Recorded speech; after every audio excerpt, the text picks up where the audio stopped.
Hi hello welcome back to my channel. Chicken సోలే చాలా బాగుంటుంది. ఈ వీడియో చూసి మీరు ట్రై చేయండి, ఎలా ఉందో కామెంట్ చేయండి. పిల్లలు పెద్దలు ఎవరైనా సరే దీన్ని ఇష్టపడి తినాల్సిందే.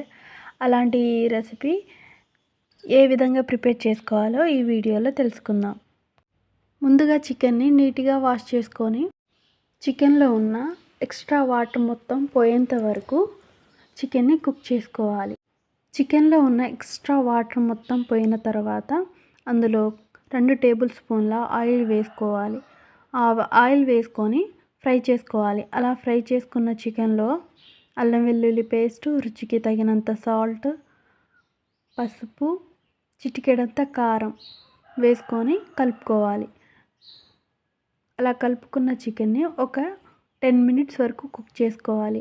ఆ తర్వాత అందులోనే 2 గ్లాసుల వాటర్ని యాడ్ చేసుకొని కలుపుకోవాలి.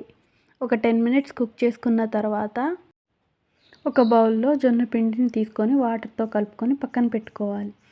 ఈ కుక్ అయిన చికెన్లోకి మనం కలుపుకున్న జొన్న పిండిని యాడ్ చేసుకోవాలి. యాడ్ చేసుకొని ఒక 5 మినిట్స్ కుక్ చేసుకున్న తర్వాత చివరిగా మసాలా, కొత్తిమీర యాడ్ చేసుకొని స్టవ్ ఆఫ్ చేసుకోవాలి. నా వీడియో నచ్చితే లైక్ చేయండి, షేర్ చేయండి, సబ్స్క్రైబ్ చేయడం మర్చిపోకండి.